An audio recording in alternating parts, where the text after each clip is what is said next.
Hello students, Winsome digital learning platform में आपका स्वागत है। मेरा नाम है दिव्यमान सिंह राठौड़ और आज हम करेंगे यूनिट 4 के एमसीक्यूज को सॉल्व। तो फर्स्ट क्वेश्चन हमारा है, which of the following is not a feature of active transport of solutes in plants. तो कहने का मतलब हमें एक्टिव ट्रांसपोर्ट के बारे में बताना है। तो एक्टिव ट्रांसपोर्ट क्या होता है और उससे रिलेटेड फीचर नहीं है, एक्टिव ट्रांसपोर्ट से रिलेटेड फीचर नहीं है। और वो फीचर कौन सा है? ए बोल रहा है occurs against concentration gradient, B बोल रहा है नॉन सेलेक्टिव, सी है अकर्स थ्रू मेम्ब्रेन, डी है रिक्वायर्स एटीपी। तो इसका जो करेक्ट आंसर क्या हो सकता है? इसका करेक्ट आंसर है नॉन सेलेक्टिव। तो देखिए, हम बात करते हैं एक्टिव ट्रांसपोर्ट की। एक्टिव ट्रांसपोर्ट्स का मतलब क्या है? इसमें एटीपी रिक्वायर होती है।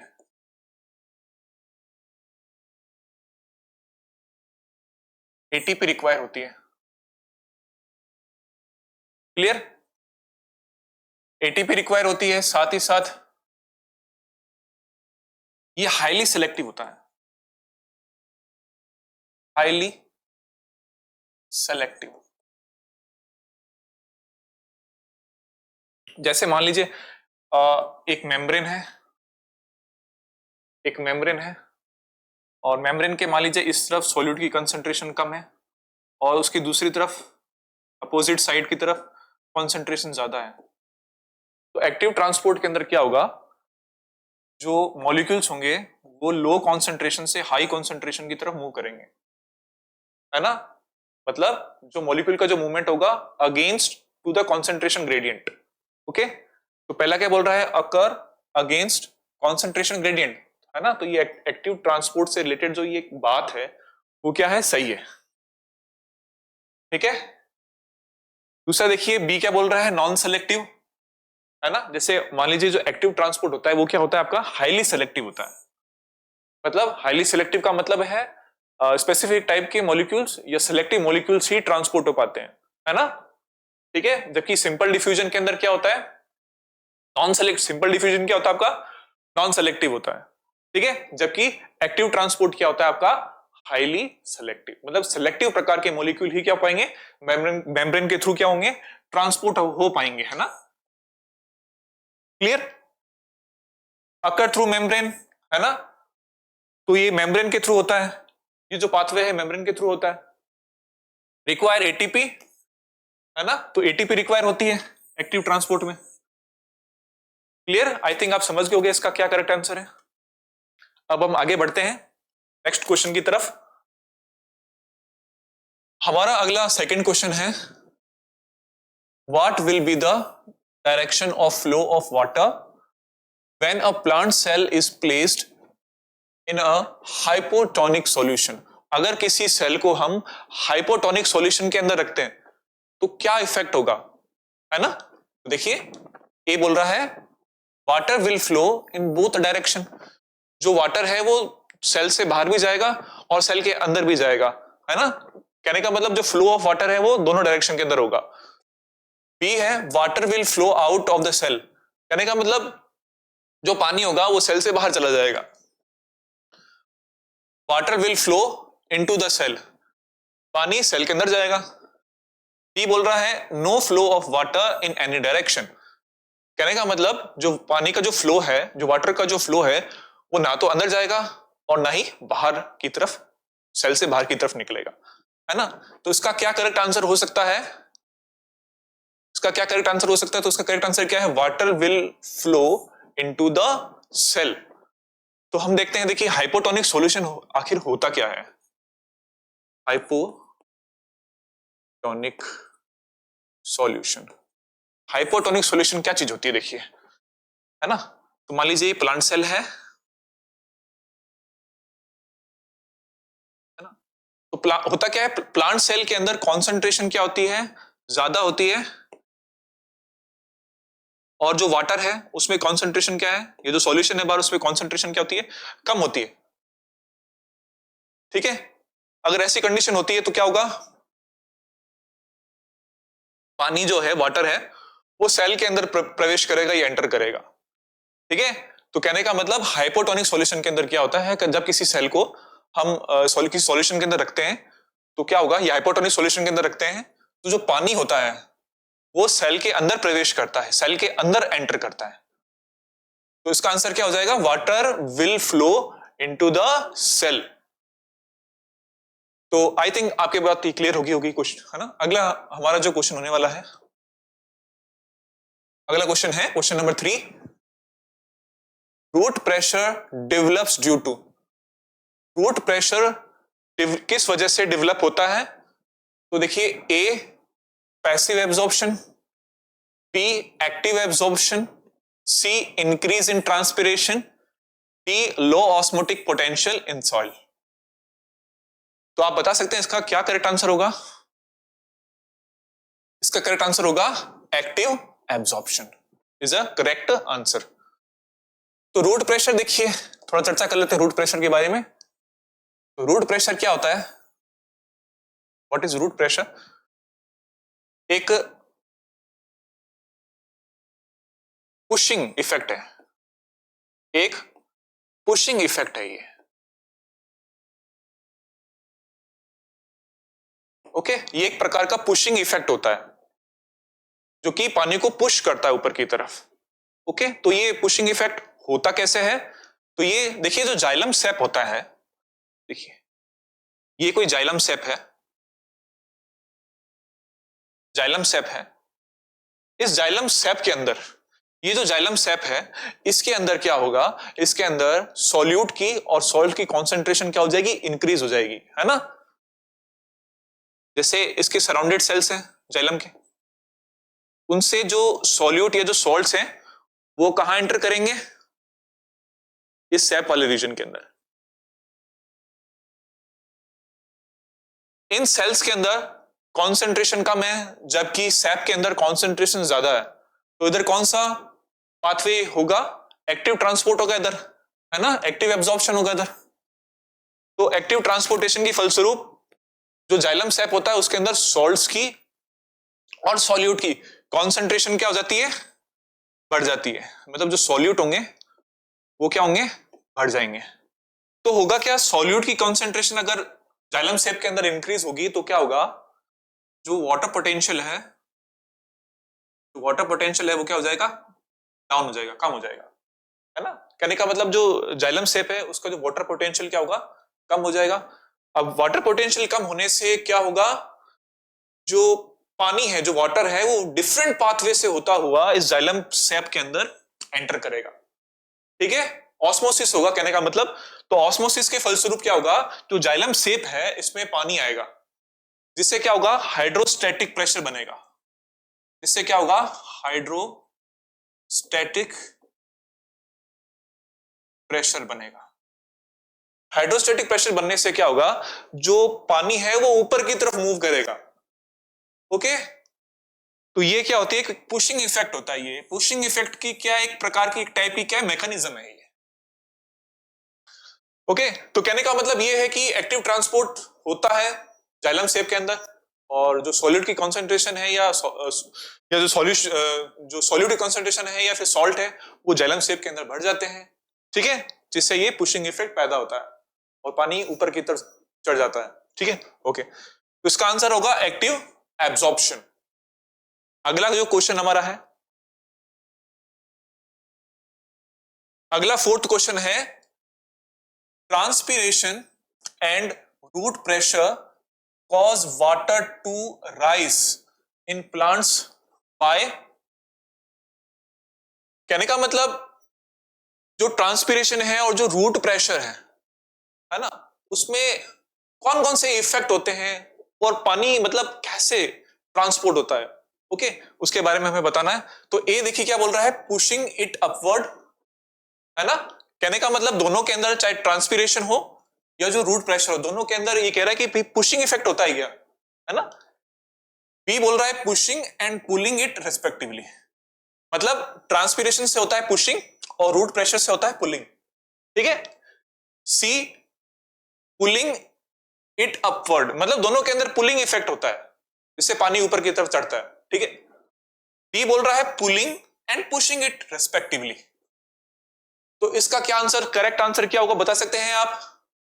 तो इसका करेक्ट आंसर क्या होगा? D, pulling and pushing it respectively. तो देखिए मैंने बताया, देखिए जो पुलिंग इफेक्ट होता है ना, पुलिंग इफेक्ट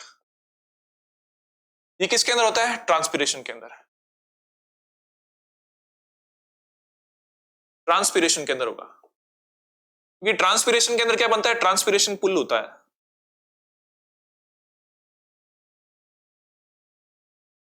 ट्रांसपिरेशन पुल बनता है इसके अंदर। जबकि पुशिंग इफेक्ट ये किसके अंदर होगा? पुशिंग इफेक्ट ये रूट प्रेशर में, रूट प्रेशर में जैसे भी जस्ट आपको बताया था इसके बारे में, रूट प्रेशर, ठीक है। या अपहिल, या अपहिल ट्रांसपोर्ट, या अपहिल ट्रांसपोर्ट होता है पानी का। ओके, अगला क्वेश्चन हमारा है क्वेश्चन 5 है, in a ring girdle plant, ring girdle plant के अंदर कैसी कंडीशन होती है ना? ए बोल रहा है the shoot and root die together, मतलब जो शूट होते हैं, जो शूट होता है और रूट होते हैं वो दोनों खत्म हो जाते हैं, साथ साथ खत्म होते हैं। बी है neither root nor shoot will die, ना ही शूट और ना ही रूट दोनों खत्म नहीं होते। सी शूट डाई फर्स्ट, कहने का मतलब शूट पहले खत्म हो जाता है। डी बोल रहा है the root die first, D का मतलब क्या है? जैसे कि रूट पहले खत्म हो जाता है। तो सबसे पहले देखिए आपको ग्रिडलिंग एक्सपेरिमेंट के बारे में थोड़ी चर्चा कर लेते हैं। होता क्या है, देखिए ये कोई प्लांट है,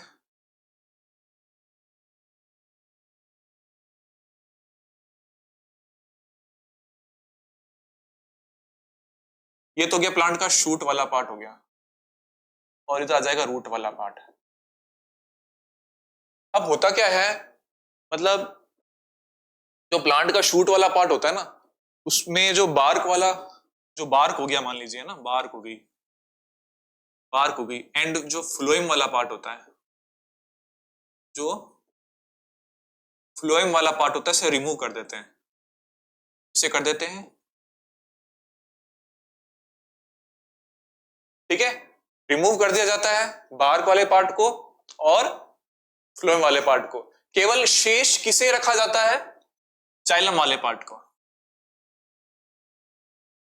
और जाइलम का देखिए क्या काम होता है? कंडक्शन का काम होता है, वाटर के कंडक्शन का। और फ्लोएम का काम क्या होता है? सुक्रोज ग्लूकोज का कंडक्शन करना।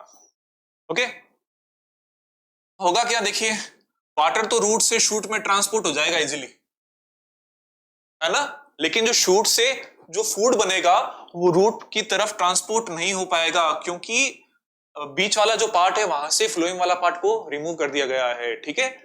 तो कहने का मतलब शूट, शूट तो अलाइव रहेगा, लेकिन जो रूट वाला पार्ट जो है वो सबसे पहले वो डाई होगा, मरेगा, ठीक है। तो इसका आंसर क्या होगा? The root dies first. Okay, अगला क्वेश्चन, अगला 6th क्वेश्चन है, match the following concerning essential elements and their functions in plant. कहने का मतलब इधर एसेंशियल एलिमेंट्स दे रखे हैं कॉलम फर्स्ट के अंदर, और उनके कॉलम सेकंड के अंदर फंक्शंस दे रखे हैं। हमें मैच करना है कि कौन सा एलिमेंट का फंक्शन, कौन सा एलिमेंट का कौन सा फंक्शन है। Okay, select the correct option, ये ऑप्शंस बता रखे हैं, इसमें हमें सेलेक्ट करना है कौन सा करेक्ट है।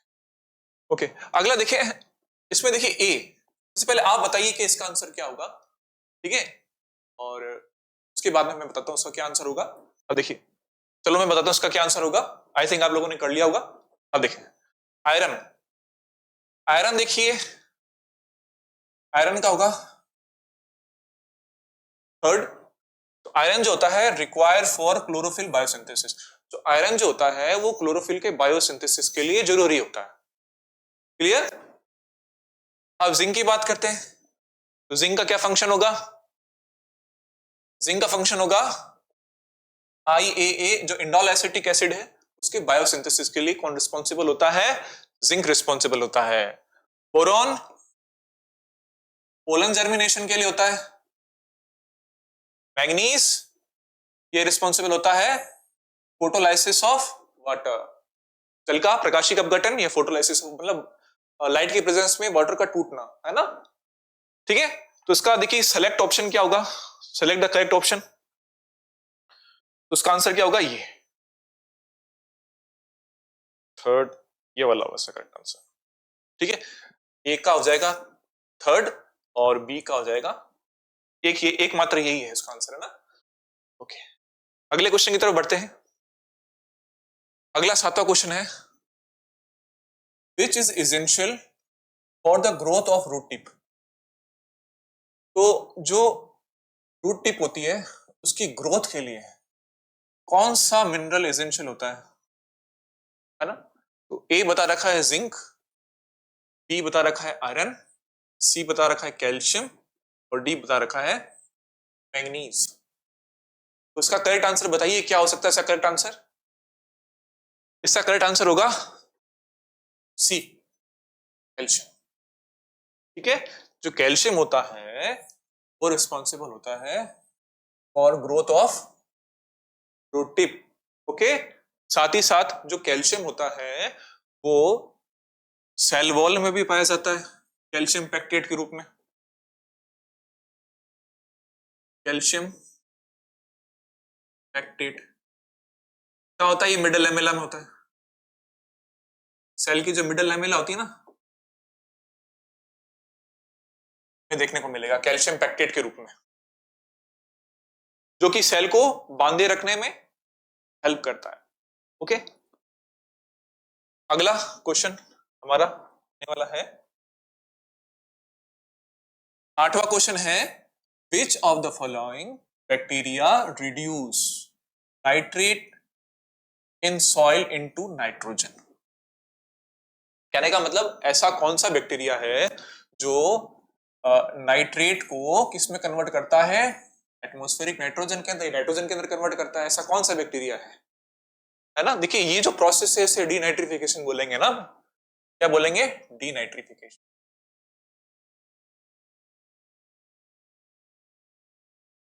क्या बोलोगे इसे आप? डीनाइट्रिफिकेशन। ये जो प्रोसेस होती है इसे डीनाइट्रिफिकेशन बोलते हैं। तो कहने का मतलब हमें डीनाइट्रीफाइंग बैक्टीरिया छांटना है, इनमें से कौन सा होता है? देखिए, है ना, ए नाइट्रोबैक्टर होता है क्या, बी नाइट्रोकोकस, सी थियोबैसिलस, डी नाइट्रोसोमोनास। तो इसका क्या करेक्ट आंसर होगा? इसका करेक्ट आंसर है थियोबैसिलस। तो थियोबैसिलस क्या है? डीनाइट्रिफिकेशन का काम करता है, डीनाइट्रीफाइंग बैक्टीरिया है ये, है ना? जैसे आपने अगर पढ़ा हो नाइट्रिफिकेशन के बारे में,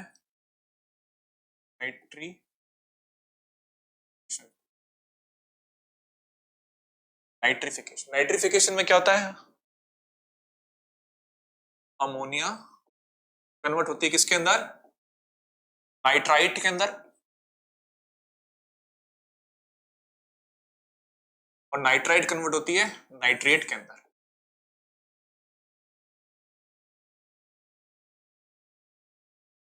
है ना? इसे बोलते हैं हम नाइट्रिफिकेशन। ओके, जो अमोनिया को नाइट्राइट में कौन कन्वर्ट करता है? इससे कन्वर्ट करता है नाइट्रोसोमोनास बैक्टीरिया, नाइट्रोसो,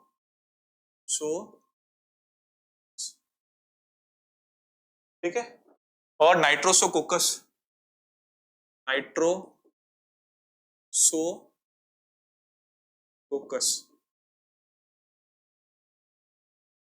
और नाइट्राइट को नाइट्रेट में कौन कन्वर्ट करता है? नाइट्रोबैक्टर,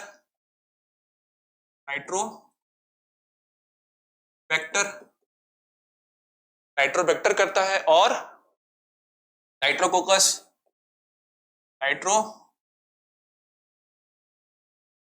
नाइट्रोकोकस नाइट्रोस्पायरा, है ना?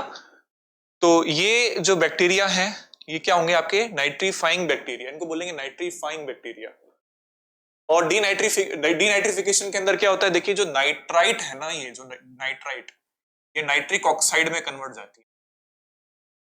नाइट्रिक ऑक्साइड कन्वर्ट होती है नाइट्रस ऑक्साइड के अंदर N2O,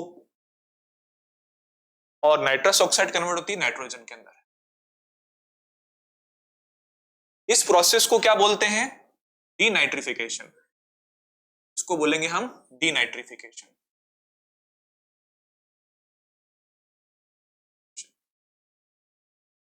और जो बैक्टीरिया डीनाइट्रिफिकेशन करते हैं ना, डीनाइट्रीफाइंग बैक्टीरिया कहते हैं। जैसे आपका थियोबैसिलस इसका एग्जांपल होगा। आई थिंक आप समझ गए होंगे इसका आंसर थियोबैसिलस कैसे हो गया। अगले क्वेश्चन की तरफ बढ़ते हैं। क्वेश्चन 9th है, during biological nitrogen fixation inactivation of nitrogenase by oxygen poisoning is prevented by। कहने का मतलब जो नाइट्रोजिनेज एंजाइम को ऑक्सीजन पॉइजनिंग से कौन बचाता है, ठीक है। ए बता रहा है कैरोटीन, बी साइटोक्रोम, सी लेग हीमोग्लोबिन, डी ज़ेंथोफिल। तो इसका करेक्ट आंसर बता सकते हैं क्या होगा, इसका करेक्ट आंसर है सी लेग हीमोग्लोबिन। ओके, तो देखिए नाइट्रोजिनेज एंजाइम है ना, ये जो एंजाइम होता है ये पाया जाता है प्रोकैरियोट्स के अंदर, प्रोकैरियोट्स के अंदर, जैसे बैक्टीरिया वगैरह हो गए उनके अंदर पाया जाता है, ये राइजोबियम बैक्टीरिया हो गया है ना। तो प्रोकैरियोट्स के अंदर पाया जाने वाला एंजाइम होता है ये ना, प्लांट्स के अंदर नहीं पाया जाता ये बैक्टीरिया, सॉरी ये जो एंजाइम है ये प्लांट्स के अंदर नहीं पाया जाता, ठीक है। तो ये करता क्या, देखिए क्या करेगा, नाइट्रोजन एंजाइम जो नाइट्रोजन होती है उसको किस में कन्वर्ट करेगा, ये NH3 के अंदर कन्वर्ट कर के अंदर, ठीक है।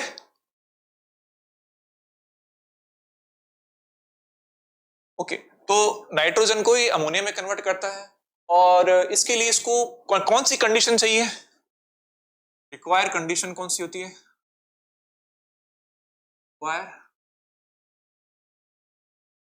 रिक्वायर कंडीशन कैसी होनी चाहिए, एनाएरोबिक कंडीशन।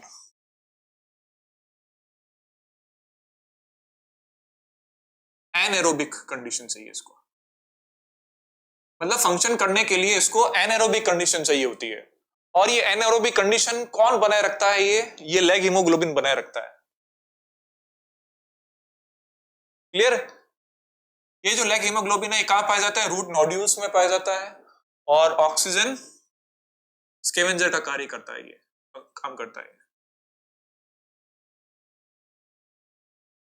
ऑक्सीजन स्कैवेंजर का काम करता है ये, और रूट नोड्यूल्स में पाया जाता है ये। तो इसका आंसर हो जाएगा सी। अगले क्वेश्चन की तरफ बढ़ते हैं हम, ये हमारा है 10वां question, 10th question. One scientist cultured Cladophora in a suspension of Azotobacter and illuminated the culture by splitting light through a prism. He observed that bacteria accumulated mainly in the region of। कहने का मतलब ये एक type का experiment है ना, जिसे हमने एनसीईआरटी वाली किताब में पढ़ा है। ये जो एक्सपेरिमेंट है जिसे हम एक्शन स्पेक्ट्रम भी बोलते हैं। किसने बताया था एक्शन स्पेक्ट्रम के बारे में, TW एंजेलमैन ने बताया था। TW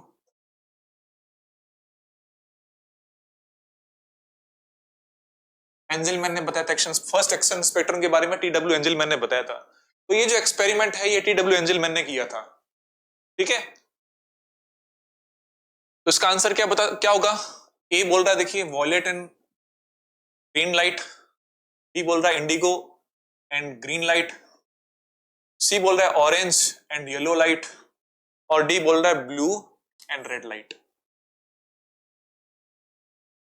तो क्या होगा इसका आंसर, इसका करेक्ट आंसर है D, blue and red light.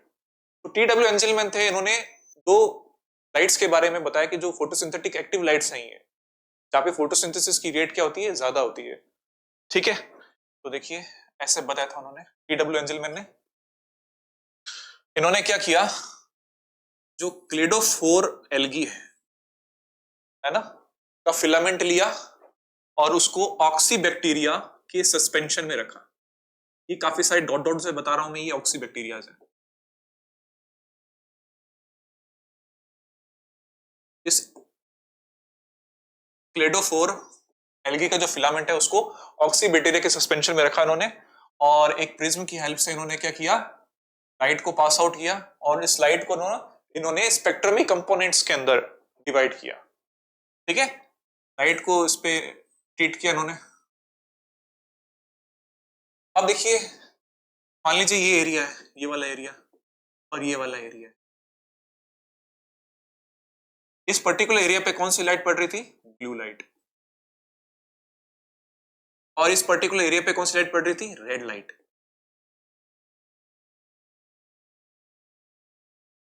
तो उन्होंने ऑब्जर्व किया, जो ये ऑक्सीबैक्टीरिया होते हैं ये ब्लू रीजन, ये ब्लू लाइट वाले रीजन पर और रेड लाइट वाले रीजन पर जाके इकट्ठा हो जाते हैं ये। ठीक है, मतलब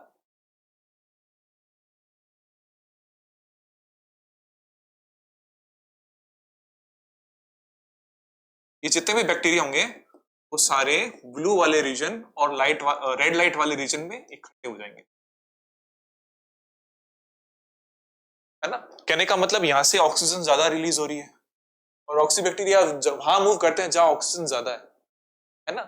जिससे इन्होंने ये निष्कर्ष कंक्लूजन निकाला कि ये जो ब्लू लाइट वाला रीजन है, जो रेड लाइट वाला रीजन है, वहां फोटोसिंथेसिस ज्यादा है, ऑक्सीजन गैस ज्यादा निकल रही है ना। जिस वजह से उन्होंने क्या कहा, जो ब्लू और रेड लाइट वाला जो क्षेत्र होता है, ये रीजन होता है फोटोसिंथेटिकली एक्टिव, पे रेट क्या होती है, ज्यादा होती है फोटोसिंथेसिस की। ठीक है, तो ये था एक्सपेरिमेंट किनका, टीडब्ल्यू एंजलमैन का। आई थिंक आप समझ गए होंगे। अगला 10वें क्वेश्चन के बाद में अगला क्वेश्चन होने वाला हमारा 11th क्वेश्चन।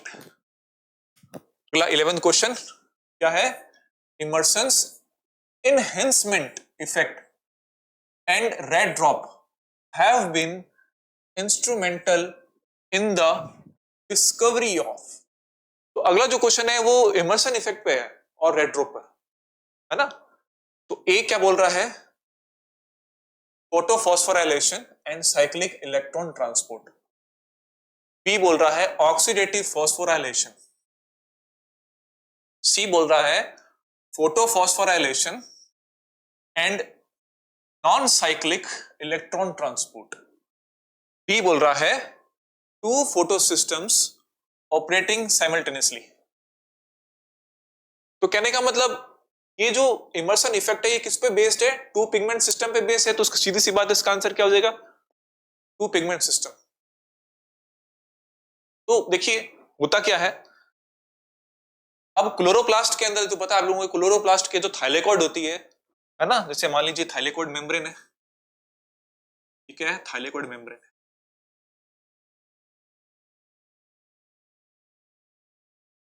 ये थाइलेकॉइड मेम्ब्रेन हो गई।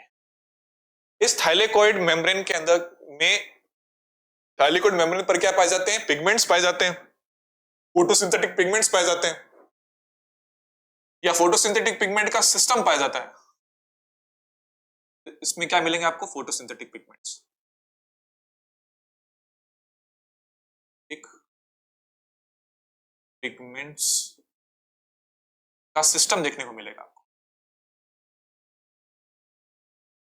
ठीक है, फोटोसिंथेटिक पिगमेंट का एक सिस्टम देखने को मिलेगा आपको, या फोटो सिस्टम देखने को मिलेंगे, जो कि दो टाइप का होगा, पीएस फर्स्ट और पीएस सेकंड। पीएस फर्स्ट और पीएस सेकंड, ठीक है। पीएस फर्स्ट का जो रिएक्शन सेंटर होता है क्या होता है, P700, जबकि पीएस सेकंड का जो रिएक्शन सेंटर होता है वो क्या होता है, P680। क्लियर। अब इमर्सन ने क्या किया, इमर्सन ने क्या किया, जो 680 नैनोमीटर का जो प्रकाश है या जो लाइट है, उससे ज्यादा का प्रकाश या उससे ज्यादा की जो लाइट है वो एल्गी को, क्लोरेला को या प्लांट को अवेलेबल कराई इन्होंने। ठीक है, 680 नैनोमीटर से ज्यादा का।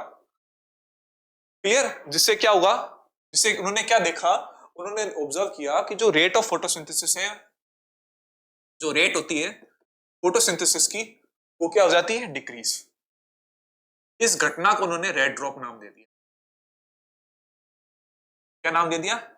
रेट होती है डिक्रीज, इस घटना को उन्होंने रेड ड्रॉप नाम दे दिया। फिर उन्होंने क्या किया, 680 नैनोमीटर प्लस 700 नैनोमीटर, दोनों का मिक्स्ड, दोनों की मिक्स्ड लाइट प्रोवाइड कराई, तो रेट क्या होगी, बढ़ गई। रेट बढ़ने से इन्होंने इससे क्या कहा, इमर्सन इनहेंसमेंट, क्योंकि फोटोसिंथेसिस की रेट क्या होगी, बढ़ गई। क्या नाम निकला, क्या नाम, इमर्सन इनहेंसमेंट इफेक्ट कहा। ठीक है, तो आप समझ गए कि रेड ड्रॉप क्या चीज होती है और इमर्सन इनहेंसमेंट इफेक्ट क्या होता है। क्लियर? तो देखिए सीधी सी बात है, 680 नैनोमीटर से ज्यादा की लाइट मिल रही है तो मतलब केवल एक ही फोटो सिस्टम एक्टिव है, पीएस फर्स्ट, है ना, पीएस फर्स्ट एक्टिव है ना, क्योंकि पीएस फर्स्ट का रिएक्शन सेंटर क्या होता है, P700 होता है, जबकि पीएस सेकंड का क्या होता है, P680, है ना। आप देखिए जब मिक्स लाइट प्रोवाइड करी ना, तो दोनों फोटो सिस्टम क्या रहे, एक्टिव रहे, जिस वजह से क्या होगा, जो रेट होगी फोटोसिंथेसिस की वो इंक्रीज हो जाएगी, जिसे क्या कहते हैं, इमर्सन इनहेंसमेंट इफेक्ट। ओके, तो आई थिंक आप समझ गए होंगे। तो टू फोटो सिस्टम के बारे में उन्होंने बताया था, ठीक है, कि मतलब उसके दो फोटो सिस्टम ऑपरेट करते हैं। ओके, अगला 11th के बाद में 12वां है, which of the following is not a product of light reaction of photosynthesis। कहने का मतलब लाइट रिएक्शन का प्रोडक्ट नहीं है, ए एटीपी, बी एनएडीएच, सी एनएडीपीएच और डी ऑक्सीजन। उसका करेक्ट आंसर क्या होगा, इसका करेक्ट आंसर होगा बी एनएडीएच। तो देखिए जो लाइट रिएक्शन होती है उसके अंदर एटीपी बनती है ना, एटीपी बनती है और एनएडीपीएच2 भी बनता है और ऑक्सीजन भी बनती है, तो ये तो बनते हैं लाइट रिएक्शन के अंदर, ये और ये। अब देखिए एनएडीएच होता है ना, ये पार्टिसिपेट करता है कैटाबॉलिक रिएक्शन के अंदर, कैटाबॉलिक रिएक्शन के अंदर पार्टिसिपेट करता है। और कैटाबॉलिक रिएक्शन क्या होती है, जैसे आपकी रेस्पिरेशन,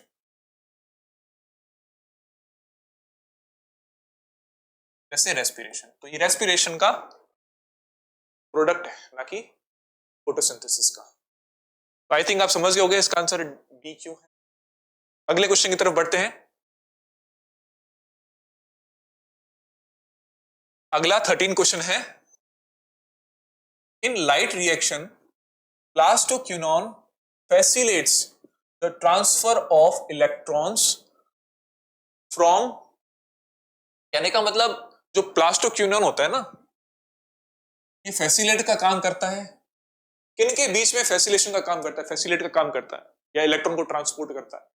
ठीक है, तो देखिए ए क्या बता रखा है, PS first to cytochrome b complex, cytochrome b f complex, B बता रहा है cytochrome B6F complex to PS first, C बता रखा है PS first to NADP plus और डी बता रखा है पीएस टू ATP सिंथेस। क्या बता सकते हैं इसका करेक्ट आंसर क्या होगा, तो इसका करेक्ट आंसर क्या है, PS second to cytochrome complex. कैसे, अब देखिए होता क्या है, अगर आपने जेड स्कीम पढ़ी है, अगर आपने नॉन साइक्लिक ETS पढ़ा है, नॉन साइक्लिक फोटोफॉस्फोराइलेशन पढ़ा है, तो उसमें क्या होता है, जो PS फर्स्ट होता है, PS सेकंड होता है,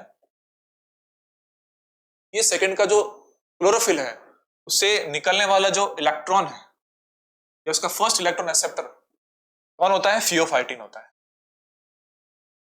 फियोफाइटिन होता है, मतलब जो क्लोरोफिल से जो इलेक्ट्रॉन निकलेगा वो कहां जाएगा? फियोफाइटिन के पास जाएगा। फियोफाइटिन से कहां पास थ्रू होगा? PQ के बाद रास्टोक्यूनॉन, फिर PQ से जाएगा साइटोक्रोम कॉम्प्लेक्स के पास। साइटोक्रोम कॉम्प्लेक्स मतलब साइटोक्रोम B6 और साइटोक्रोम F, उसके बाद में फिर PC के बाद में प्लास्टोसाइनिन के पास जाएगा। और प्लास्टोसाइनिन के बाद में जो इलेक्ट्रॉन किसको पास थ्रू होगा? PS फर्स्ट है FD फ्रिडोक्सिन, FD के बाद में NADPH।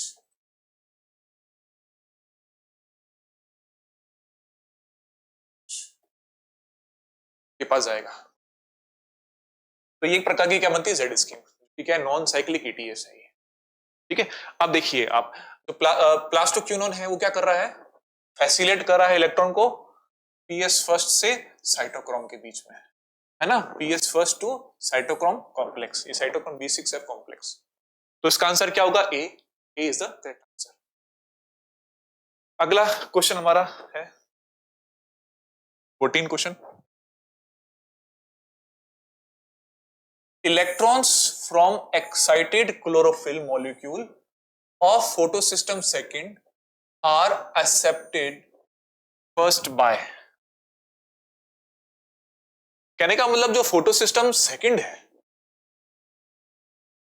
इसका जो क्लोरोफिल है उससे निकलने वाला जो इलेक्ट्रॉन है सबसे पहले किसके पास जाएगा? मतलब इसका जो फर्स्ट इलेक्ट्रॉन एक्सेप्टर क्या है उसके बारे में हमें बताना है। तो फर्स्ट इलेक्ट्रॉन एक्सेप्टर क्या है इसका? क्या इसका? A क्यूनॉन है, B फ्रिडोक्सिन है, C साइटोक्रोम B, या फिर D साइटोक्रोम F। इसका करेक्ट आंसर क्या होगा? इसका करेक्ट आंसर होगा क्यूनॉन, है ना। फर्स्ट इलेक्ट्रॉन एक्सेप्टर फियोफाइटिन होता है, फियोफाइटिन के बाद में फिर किसके पास जाएगा इलेक्ट्रॉन? PQ के पास, प्लास्टोक्यूनॉन के पास, फिर साइटोक्रोम कॉम्प्लेक्स होता हुआ PC के पास, प्लास्टोसाइनिन के बाद। ये जस्ट मैंने अभी बात आपको जस्ट बताई है इसकी, है ना। ये इसका आंसर होगा PS सेकंड।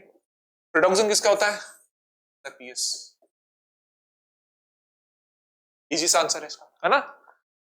अगला क्वेश्चन,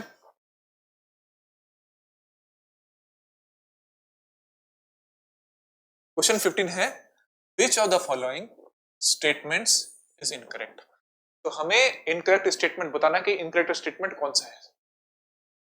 ए स्टेटमेंट क्या बोला देखिए, cyclic phosphorylation involves both PS first and PS second. B statement क्या बोल रहा है? Both ATP and NADPH2 are synthesized during non cyclic photophosphorylation. C statement क्या बोल रहा है? Stroma lamellae have PS first only and lack NADP reductase. और D statement क्या बोल रहा है? Grana lamellae have both PS first and PS second. तो हमें गलत स्टेटमेंट बताना है इसमें कौन सा होता है। नीचे से ऊपर की तरफ बढ़ते हैं, चलो। सबसे पहले डी देखिए, grana lamellae have both PS first and PS second. जो ग्रेना लैमेली होती है उसमें PS फर्स्ट और PS सेकंड दोनों होते हैं। क्या ये बात सच है? बिल्कुल, ये स्टेटमेंट क्या है? सही है, ठीक है। अब देखिए सी स्टेटमेंट देखिए, stroma lamellae have PS first only and lack NADP reductase. तो जो स्ट्रोमा लैमेली होती है, बिल्कुल सही बात है, जो स्ट्रोमा लैमेली होती है उसमें PS फर्स्ट होता है ना, लेकिन स्ट्रोमा लैमेली में PS सेकंड एब्सेंट होता है, ध्यान रखना। तो ये स्टेटमेंट भी क्या है? करेक्ट है। ये भी करेक्ट स्टेटमेंट है, ये भी करेक्ट स्टेटमेंट है। अगला देखिए, both ATP and NADPH2 are synthesized during non cyclic photophosphorylation. तो देखिए सही बात है ना। जैसे साइक्लिक होती है, साइक्लिक प्रोसेस होती है, साइक्लिक ETS होता है। साइक्लिक ETS के अंदर क्या होता है? केवल ATP बनती है, ATP सिंथेसाइज होती है। लेकिन अब नॉन साइक्लिक की बात करते हैं, नॉन साइक्लिक ETS की बात करते हैं, नॉन साइक्लिक ETS की बात करते हैं, तो इसमें ATP के साथ साथ NADPH2 भी बनता है, ठीक है। तो ये स्टेटमेंट भी क्या है? सही है। अब ए स्टेटमेंट में क्या बोल रहा है, देखिए cyclic phosphorylation involves both PS first and PS second. तो ये स्टेटमेंट क्या है, गलत है, तो इसका आंसर होगा ए। ठीक है, क्योंकि देखिए जो साइक्लिक ईटीएस होता है, जो साइक्लिक ईटीएस होता है, इस साइक्लिक ईटीएस के अंदर केवल पीएस फर्स्ट इन्वॉल्व होता है, only PS first, only PS first होता है, ना कि पीएस सेकंड। पीएस फर्स्ट और PS second non cyclic ETS के अंदर इन्वॉल्व होते हैं। ठीक है, जिसे जेड स्कीम भी बोलते हैं, मिलके जेड स्कीम बनाते हैं। तो ये हो गया हमारा 15 क्वेश्चन कंप्लीट। अगला क्वेश्चन देखिए 16 question, question number 16, for assimilation of one CO2 molecule, the energy required in form of ATP and NADPH2R। कहने का मतलब अगर एक CO2 मॉलिक्यूल है उसका एसिमिलेशन होता है, एक CO2 मॉलिक्यूल है इसका अगर एसिमिलेशन होता है तो कितनी ATP और NADPH2 रिक्वायर होगी। मतलब जो लाइट रिएक्शन है, लाइट रिएक्शन में कितनी ATP और NADPH2 बनेगी एक CO2 के एसिमिलेशन के लिए। ठीक है, तो ए बोल रहा है 2 ATP एंड 2 NADPH2, बी बोल रहा है 5 ATP एंड 3 NADPH2, सी बोल रहा है 3 ATP एंड 2 NADPH2 और डी बोल रहा है 18 ATP एंड 12 NADPH2। तो बता सकते हैं इसका करेक्ट आंसर क्या होगा। इसका करेक्ट आंसर होगा सी 3 ATP एंड 2 NADPH2। कैसे हुआ इसका ये, तो देखिए साइक्लिक ईटीएस होता है ना, जैसे लाइट रिएक्शन की बात करते हैं हम, लाइट रिएक्शन की बात करते हैं, है ना, तो इसमें दो प्रोसेस होती है, एक होती है साइक्लिक, एक होती है साइक्लिक,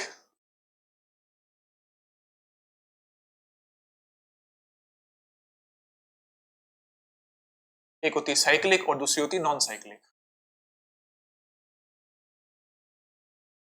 साइक्लिक में कितने एटीपी बनते हैं, एक चक्र में 2 एटीपी बनते हैं,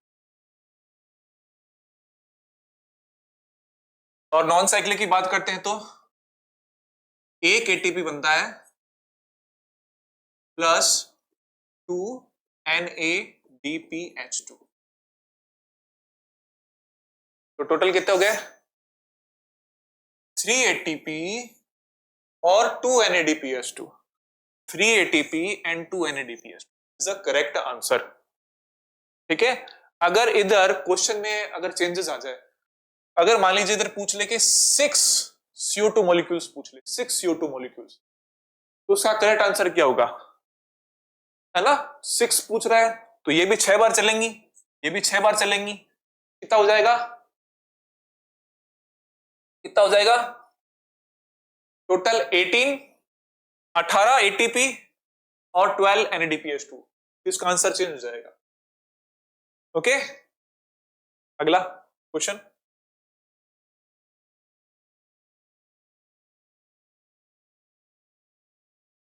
अगला 17 क्वेश्चन है हमारा, bundle sheath sales, bundle sheath sales में क्या होता है। ए बोल रहा है रिच इन पीईपी कार्बोक्सिलेज, कहने का मतलब इसमें भरपूर मात्रा में पीईपी कार्बोक्सिलेज देखने को मिलेगा। बी बोल रहा है लैक रुबिस्को, रुबिस्को एब्सेंट होता है। सी lack both Rubisco and PEPCO या पीईपी कार्बोक्सिलेज, दोनों क्या होते हैं, एब्सेंट होते हैं। डी बोल रहा है आर रिच इन रुबिस्को, उसमें भरपूर मात्रा में रुबिस्को पाया जाता है। तो उसका क्या आंसर होगा करेक्ट, बता सकते हैं आप करेक्ट आंसर क्या होगा। तो करेक्ट आंसर है इसका डी, रिच इन रुबिस्को, है ना, क्योंकि देखिए जो अब अगर हम बात करते हैं C4 साइकिल की,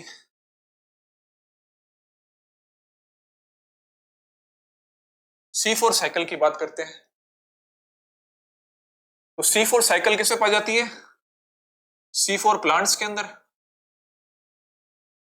जो C4 प्लांट्स होते हैं इनमें डाइमॉर्फिक क्लोरोप्लास्ट होते हैं।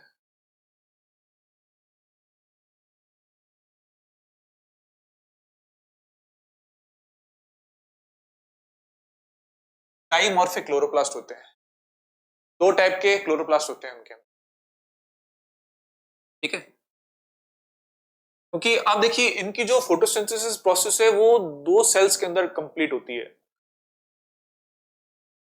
पहली सेल जो होती है वो है मेसोफिल सेल्स,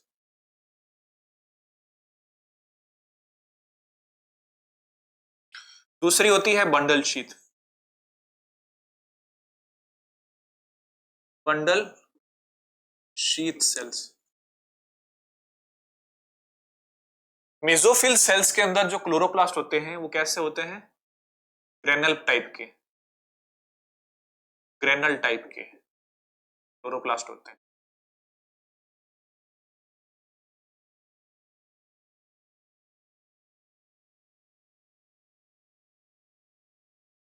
जबकि बंडल शीथ के अंदर एग ग्रेनल टाइप के होते हैं।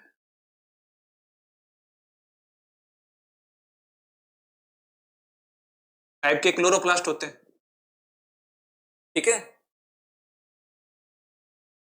जो ग्रेनल टाइप के क्लोरोप्लास्ट होते हैं उनके अंदर पाया जाता है पेप्को, ठीक है। पीईपी कार्बोक्सिलेस या फॉस्फोइनॉल पायरुवेट कार्बोक्सिलेस, क्योंकि सिर्फ जिसमें जो कि काम केवल किसका करता है, कार्बोक्सिलेशन का, है ना। जबकि बंडल शीथ के अंदर क्या पाया जाता है आपका, Rubisco, Rubisco, राइबोलोज biphosphate carboxylase and oxygenase, ठीक है। तो ये एंजाइम किसमें पाया जाता है, रुबिस्को एंजाइम। जहां रुबिस्को एंजाइम होगा वहां C3 साइकिल चलेगी अपनी। C3 साइकिल कहां चलती है अपनी, C3 साइकिल चलती है किसके अंदर चलती है, इन बंडल शीथ सेल्स के अंदर चलती है। क्लियर है, क्योंकि इसमें रुबिस्को एंजाइम होता है। ओके, आई थिंक आप समझ गए कि इसका आंसर डी कैसे हुआ, ठीक है। अगला क्वेश्चन, अगला 18वां क्वेश्चन है, as compare to a C3 plants, how many additional molecules of ATP are needed for net production of one molecule of hexose sugar by C4 plants, ठीक है। तो पहला बता रखा है इसमें 2, B बता रखा है इसमें 6, C बता रखा है 12 और D बता रखा है इसके अंदर 0। तो बताइए इसका आंसर क्या होगा, क्या हो सकता है इसका आंसर, इसका आंसर होगा C12। तो देखिए C3 प्लांट्स में देखिए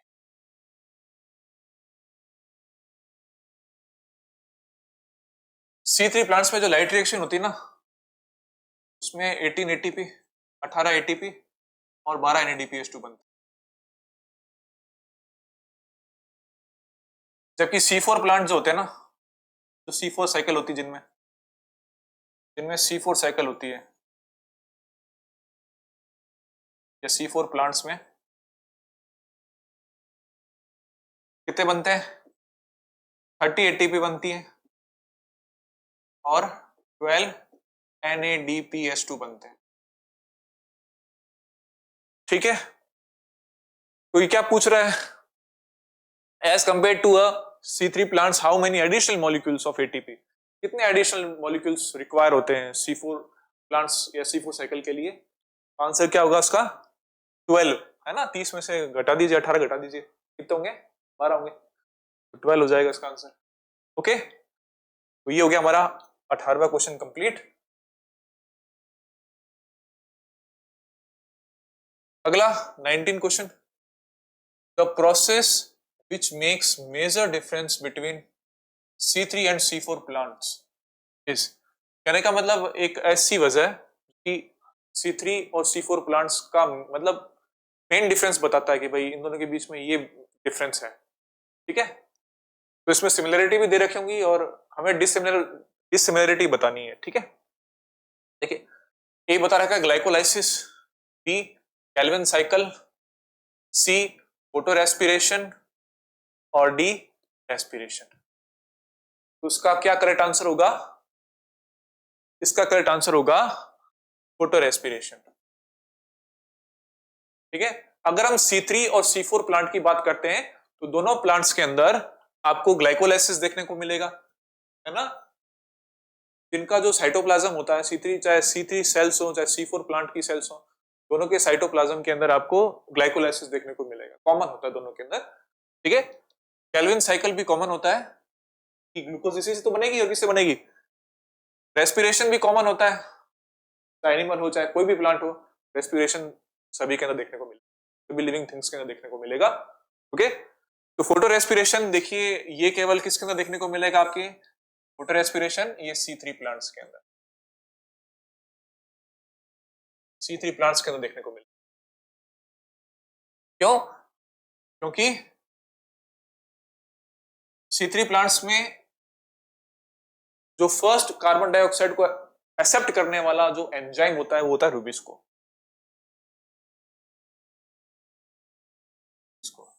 जो कि क्या होता है? कार्बोक्सिलेशन भी करता है और ऑक्सीजनेशन भी करता है। ठीक है, दोनों काम करता है। अगर कंडीशन चेंज हो जाए, मान लीजिए सपोज अनएडेप्टेबल कंडीशन हो जाए, जैसे high light intensity, high temperature and मान लीजिए अगर कार्बन डाइऑक्साइड की कॉन्सेंट्रेशन क्या हो जाए? कम हो जाए, ऑक्सीजन की कॉन्सेंट्रेशन बढ़ जाए, तो ऐसी कोई कंडीशन अगर पैदा हो जाए तो उस कंडीशन के अंदर ये जो रूबिस्को होता है ना, ये ऑक्सीजनेशन का काम करने लग जाएगा, और ऑक्सीजनेशन का काम करने लग गया तो क्या होगा? फोटो रेस्पिरेशन चालू हो जाएगा। क्लियर? तो इसका आंसर क्या होगा? Photo respiration. अगला क्वेश्चन होने वाला हमारा, अगला 20 क्वेश्चन है, conversion of glucose to glucose 6 phosphate, the first irreversible reaction of glycolysis is catalyzed by। कहने का मतलब जो ग्लाइकोलाइसिस प्रोसेस होती है, इसकी जो फर्स्ट रिएक्शन है, ग्लाइकोलाइसिस की फर्स्ट रिएक्शन, वो कौन सा किस एंजाइम की फलस्वरूप होता है? कौन एंजाइम से कंट्रोल करता है उस इरिवर्सिबल रिएक्शन को? ओके, तो कौन कंट्रोल करेगा? ए बोल रहा है फॉस्फोफ्रक्टोकाइनेज, बी बोल रहा है एल्डोलेज, सी हेक्सोकाइनेज और डी इनोलेज। उसका आंसर क्या होगा करेक्ट? इसका आंसर होगा सी हेक्सोकाइनेज।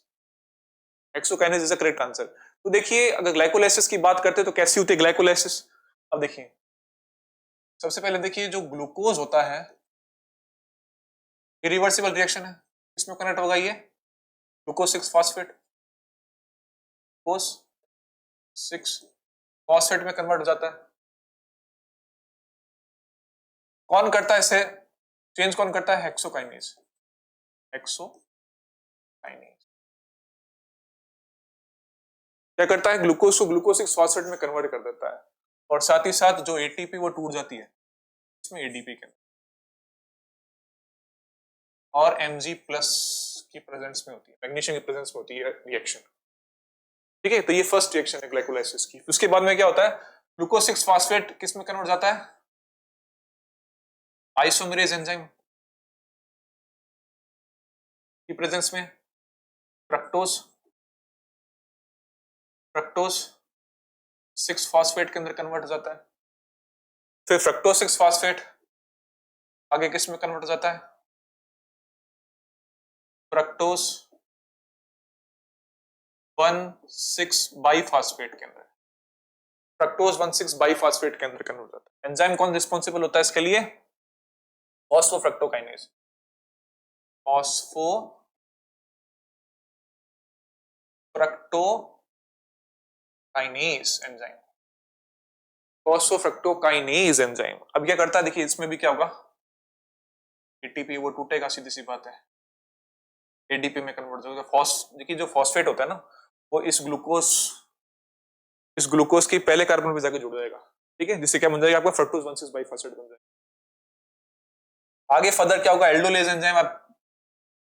एल्डोलेज एंजाइम क्या करेगा? इस फ्रक्टोज 1,6 बाईफॉस्फेट को किस में तोड़ देगा? ये इसमें तोड़ेगा, तोड़ देगा DHAP के अंदर, डाई हाइड्रोक्सी एसीटोन फॉस्फेट के अंदर प्लस DPGAL फॉस्फोग्लिसरॉल एल्डिहाइड के अंदर तोड़ देता है। ठीक है, तो ये छोटी मोटी मैंने आपको बता दी ग्लाइकोलाइसिस की, लेकिन आगे आगे फर्दर चलती रहेगी प्रोसेस, इतना अपन लंबा खींच नहीं सकते इससे, हमें तो सिर्फ इसी से ही मतलब है फिलहाल तो। ठीक है, इसी के अंदर हमारा आंसर छुपा हुआ है, तो इसका आंसर क्या होगा, hexokinase, C is answer. Okay, अगला 20 के बाद में अगला 21वां क्वेश्चन है, in which one of the following processes CO2 is not release. कौन सी प्रक्रिया के द्वारा CO2 रिलीज नहीं होती है। ठीक है, कार्बन डाइऑक्साइड रिलीज नहीं होती है। ए क्या बोल रहा है देखिए, aerobic respiration in plants, plants में होने वाला aerobic respiration, aerobic respiration in animals, animals के द्वारा होने वाला एरोबिक रेस्पिरेशन।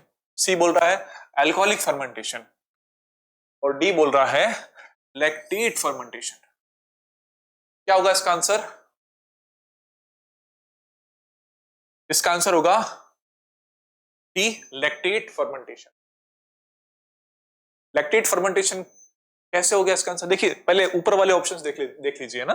तो देखिए एरोबिक रेस्पिरेशन चाहे प्लांट्स के अंदर हो, चाहे सेल के अंदर हो, कोई भी एनिमल्स के अंदर हो, तो क्या होगा, कार्बन डाइऑक्साइड तो रिलीज होगी, सीधी सी बात है एरोबिक रेस्पिरेशन के अंदर। ठीक है, इनमें तो रिलीज होती है दोनों के अंदर। जबकि आप एल्कोहलिक फर्मेंटेशन की बात करते हैं, तो एल्कोहलिक फर्मेंटेशन कैसे होगा, देखिए सीधे से पता है ग्लूकोज से क्या बनता है, पायरुविक एसिड बनता है। पायरुविक एसिड के दो मॉलिक्यूल्स बनते हैं, एक ग्लूकोज से पायरुविक एसिड के दो मॉलिक्यूल बनते हैं, जिससे हम बोलते हैं ग्लाइकोलाइसिस। इस प्रोसेस को क्या बोलेंगे अपन, ग्लाइकोलाइसिस। ग्लाइकोलाइसिस। ठीक है, ये पायरुविक एसिड के दो मॉलिक्यूल्स होते हैं, ये एसिड एल्डिहाइड में कन्वर्ट जाते हैं। इधर देखिए डी कार्बोक्सिलेशन होता है, एसिड बन जाएगा। एसिटेट एल्डिहाइड से क्या बनेगा आगे जाके, इथेनॉल बन जाएगा।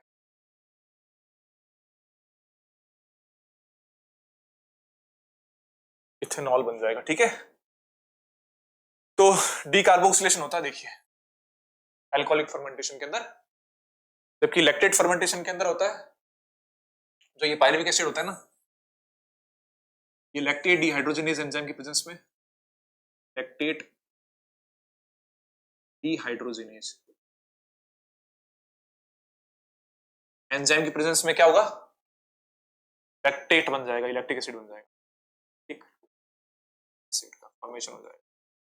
कोई भी डिहाइड्रोजनेशन जरूर होता है लेकिन डिकार्बोक्सिलेशन नहीं होता है ना, तो उसका आंसर क्या हो जाएगा, लैक्टेट फर्मेंटेशन। तो हमारा 21 क्वेश्चन कंप्लीट हो चुका है। अगले क्वेश्चन की तरफ बढ़ते हैं हम। अगला 22वां क्वेश्चन है, where is respiratory electron transport system ETS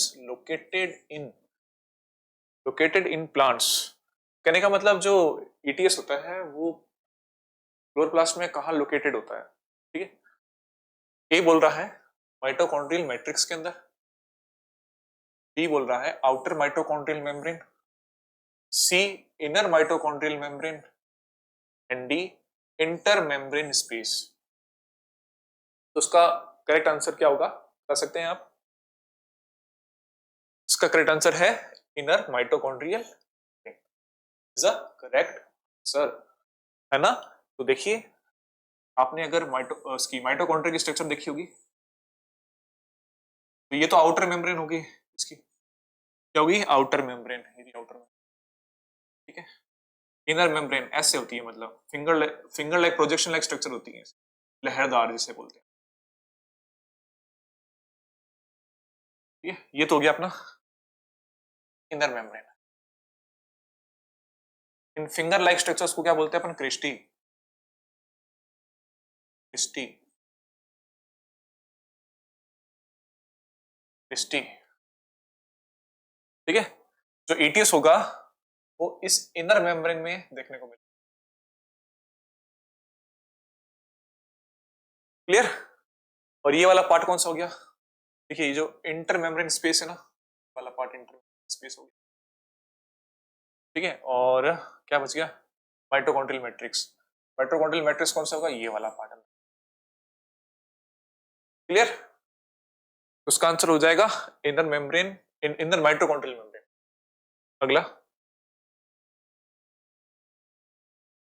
अगला 23वां क्वेश्चन है हमारा, which statement is wrong for Krebs cycle? तो क्रैब साइकिल्स के लिए कौन सा स्टेटमेंट गलत है बताना है। ए बोल रहा है there is no point in the cycle where F where sorry there is one point है, one point in the cycle where FAD is reduce to एफएडीएस2। कहने का मतलब ये बोल रहा है कि जो क्रैब साइकिल होती है उसमें केवल एक ही पॉइंट होता है जहां पे एफएडीएस2 बनता है, ठीक है। अगला B, during conversion of succinyl coenzyme A to succinic acid, a molecule of ZTP is synthesized। ये बोल रहा है कि भाई जो सक्सिनाइल को एंजाइम है वो सक्सिनिक एसिड में जब कन्वर्ट होता है ना तब जीटीपी बनता है। हमें सही स्टेटमेंट सॉरी रॉन्ग स्टेटमेंट देखना है, ध्यान रखना। C, cycle starts with condensation of acetyl group with pyruvic acid to yield citric acid. ये बोल रहा है कि जो एसिटाइल कोएंजाइम होता है वो पायरुविक एसिड के साथ रिएक्ट करता है और बनाता है सिट्रिक एसिड, ठीक है। डी स्टेटमेंट क्या है? There are 3 points in the cycle where NAD is reduced to NADH2। Clear? तो इसका आंसर क्या होगा? करेक्ट आंसर बता सकते हैं आप? तो इसका करेक्ट आंसर होगा ये C. C is the correct answer.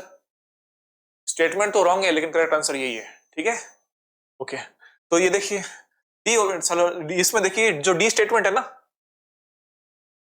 D statement नजर मारिए, देखिए जो क्रैब साइकिल होती है उसमें सही बात है ना कि भाई 3 जगह NADH2 बनती है, ये बात भी सही है, और एक पॉइंट पे FADH2 बनती है, तो ये भी स्टेटमेंट सही है, ये भी स्टेटमेंट सही है।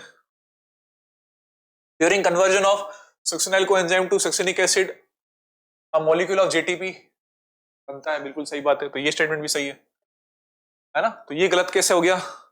देखिए जो एसिटाइल कोएंजाइम होता है ना, एसिटाइल ग्रुप, ये रिएक्ट करता है ऑक्जेलो एसिटिक एसिड के साथ, OAA के साथ, ये ऑक्जेलो एसिटिक एसिड के साथ, है ना। और क्या बनाता है? Citric acid.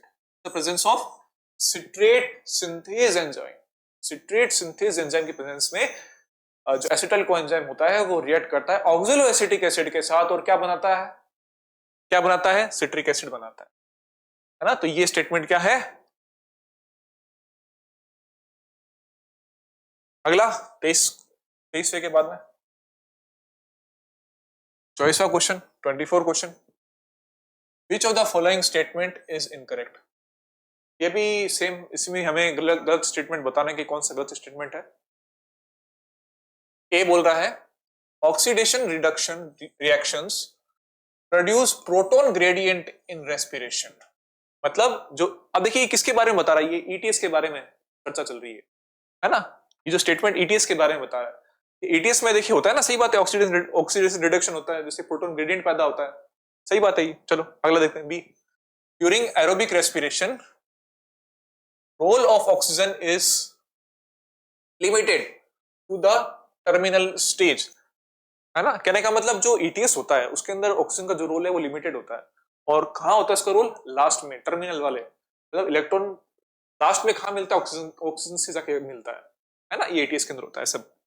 अगला सी देखिए, in electron transport chain one molecule of NADH2 gives rise to 2 ATP molecules and 1 FADH2 give rise to 3 ATP molecules, ठीक है। तो ये स्टेटमेंट क्या है? इनकरेक्ट स्टेटमेंट है। देखिए कैसे, एक NADH2 होता है ना, एक NADH2 ऐसे 3 ATP बनते हैं, देखिए, जबकि एक FADH2 से 2 ATP, है ना। तो ये जो स्टेटमेंट है इसमें उल्टा लिखा हुआ है, उल्टा लिखा हुआ है ना, तो इसका आंसर हो जाएगा सी।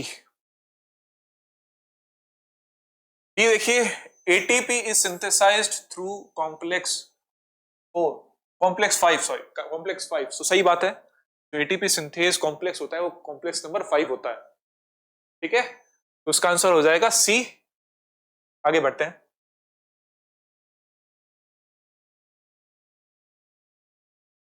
अगला 25वां क्वेश्चन है, which of the following biomolecules is common to respiration mediated breakdown of fats, carbohydrates and protein। मतलब कौन सा मीडिएटर है जो कि कॉमनली पाया जाएगा अगर मान लीजिए फैट टूट रहा है, ब्रेकडाउन हो रहा है फैट का, या कार्बोहाइड्रेट का ब्रेकडाउन हो रहा है, प्रोटीन का ब्रेकडाउन हो रहा है, तो कौन सा ऐसा मीडिएटर है जो तीनों के अंदर देखने को मिलेगा आपको। तो देखिए, A glucose 6 phosphate, B fructose 1,6 biphosphate, C pyruvic acid, D acetyl coenzyme. तो उसका करेक्ट आंसर क्या होगा, इसका करेक्ट आंसर होगा एसिटाइल कोएंजाइम है। तो एसिटाइल कोएंजाइम ये क्या होता है, एक प्रकार का मेटाबोलाइट है क्योंकि मीडिएटर का काम करता है ये, है ना।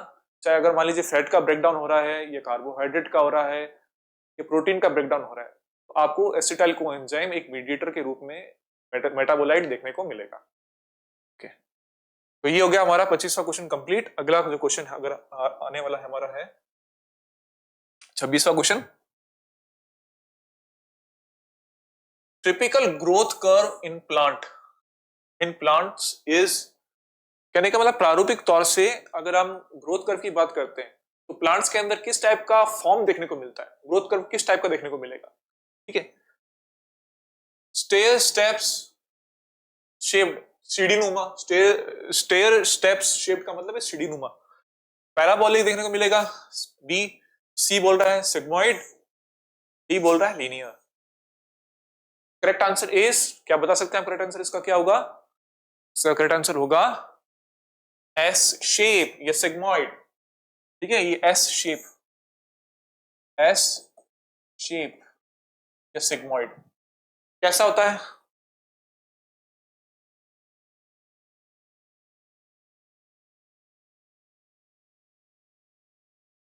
ऐसा होता है ना। इस स्टेज को क्या बोलते हैं हम, तो ग्रोथ होगी, ठीक है।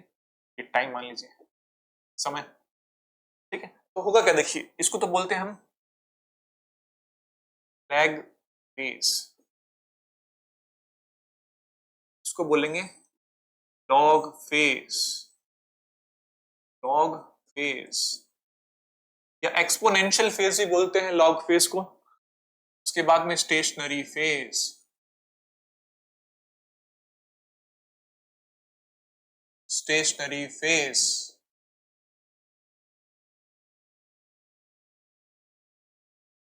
तो ये 3 फेजेस होती हैं, लैग फेज, ये लॉग, एक्सपोनेंशियल फेज और स्टेशनरी फेज। तो इसका आंसर हो जाएगा सिग्मोइड या एस शेप। तो ये एस शेप बन रही है, देखिए। ओके, अगला क्वेश्चन हमारा है 27वां क्वेश्चन है, विच one of the following plants does not show plasticity. कौन सा प्लांट प्लास्टिसिटी शो नहीं करता है, हमें देखना है। ए कॉटन, बी कोरिएंडर, सी बटरकप, डी मेज। तो उसका करेक्ट आंसर क्या होगा, प्लास्टिसिटी शो नहीं करता, कौन नहीं करता, मेज नहीं करता। डी आंसर है इसका, मेज, है ना। तो प्लास्टिसिटी क्या होता है, तो मतलब जो प्लांट्स होते हैं क्या करते हैं, जैसे उनकी कोई लाइफ की फेजेस हैं, या मान लीजिए इन्वायरमेंटल कंडीशन है, उसके अकॉर्डिंग वो उनकी जो लीव्स है वो चेंज होती रहती है ना। जैसे मान लीजिए जुवेनिल फेज में अलग है लीफ, और एडल्ट फेज के अंदर लीफ अलग है ना। मान लीजिए अगर कोई प्लांट टेरेस्ट्रियल एरिया के अंदर है तब उसकी लीफ अलग है, और जब वो एक्वेटिक वाले में क्षेत्र में आ गया तो उसकी लीफ अलग है ना। तो इसको जो चेंजेस होते हैं लीफ के अंदर उसको अपन क्या बोलते हैं, प्लास्टिसिटी, ठीक है। तो इसमें देखिए इन दोनों के अंदर तो लाइफ फेज के अकॉर्डिंग होता है, लाइफ की जो फेजेस होती हैं लाइफ फेजेस, है ना, जैसे एडल्ट फेज और जुवेनिल फेज। लेकिन बटरकप के अंदर देखोगे तो डोरमेंट, एनवायरमेंटल कंडीशन के अकॉर्डिंग। ओके, तो इसका आंसर 27 का हो जाएगा डी, मीन्स। अगला question,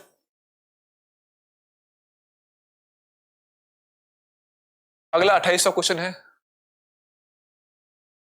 the plant hormone used to destroy weeds in a field is. कौन सा ऐसा प्लांट हार्मोन है कि वीडीसाइड है, इसका यूज फील्ड में वीड्स को नष्ट करने में या डिस्ट्रॉय करने में यूज में लिया जाता है? ठीक है, ए IBA, बी IAA, सी NAA, डी 2,4-D। सारे ऑक्सीजन से ही ऑक्सीजन हार्मोन है।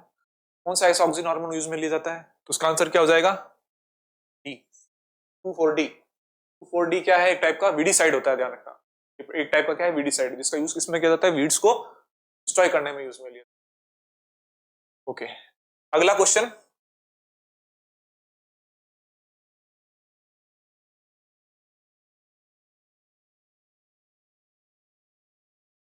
अगला 29 क्वेश्चन है, it takes very long time for pineapple plants to produce flowers, which combination of hormones can be applied to artificially induce flowering in pineapple plants throughout the year to increase yield? मतलब कौन सा ऐसे hormone का समूह है, group है, pair है, इसका यूज आर्टिफिशियली हम फ्लावरिंग में यूज में लेते हैं इन पाइनएप्पल के अंदर? ठीक है, पाइनएप्पल के अंदर आर्टिफिशियल फ्लावरिंग में हम कौन से हार्मोन का यूज करते हैं? ठीक है, ए बता रहा है साइटोकाइनिन और एब्सिसिक एसिड का पेयर है, बी बोल रहा है ऑक्सिन और इथाइलिन का पेयर, सी बोल रहा है जिबरेलिन एंड साइटोकाइनिन का पेयर, डी बोल रहा है जिबरेलिन एंड एब्सिसिक एसिड का पेयर। तो करेक्ट आंसर इज, क्या हुआ करेक्ट आंसर? ऑक्सिन और ethylene is the correct answer. ठीक है, अब देखिए जो ऑक्सिन होता है, जैसे NAA है, 2,4-D है, एथिलिक एसिटिक एसिड हो गया, 2,4-D हो गया, है ना, ये क्या है? आर्टिफिशियल ऑक्सीजन हार्मोन्स हैं, जिनका यूज फ्लावरिंग में यूज में लिया जाता है, पाइनएप्पल की फ्लावरिंग को बढ़ाने में यूज में लिया जाता है। ठीक है, इसका आंसर, और इथाइलिन का भी लिया जाता है फ्लावरिंग यूज करने में, ठीक है, इन पाइनएप्पल्स। उसका आंसर हो जाएगा बी।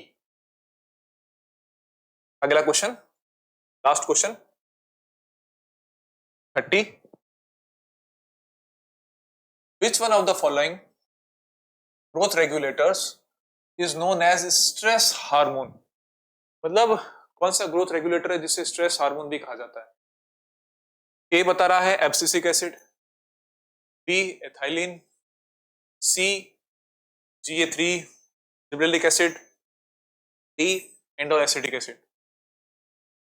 क्या होगा आंसर? इसका आंसर होगा, correct answer is abscisic acid. Abscisic acid क्या होता है? एक स्ट्रेस हार्मोन होता है। ठीक है, होता क्या है, ड्रॉट कंडीशन के अंदर ये हार्मोन क्या करता है? स्टोमेटा को क्लोज कर देता है। इससे अगर स्टोमेटा क्लोज हो जाएंगे तो ट्रांसपीरेशन क्या हो जाएगा? कम हो जाएगा, वाटर लॉस कम हो जाएगा, है ना। तो ये प्लांट को अनएडेप्टेबल कंडीशन या ड्रॉट कंडीशन के अंदर बचाए रखता है। इस वजह से इसको हम क्या बोलते हैं? Stress hormone. ठीक है, तो ये 30 क्वेश्चन हो गए हैं हमारे कंप्लीट आज के विनमैक्स सीरीज के, और आशा करता हूं कि आप भी इन क्वेश्चंस की प्रैक्टिस करिए और इन 30 क्वेश्चंस को अटेम्प्ट करिए और कमेंट सेक्शन में बताइए कि आपके कितने क्वेश्चन सही हैं और कितने क्वेश्चन गलत हैं। Thank you.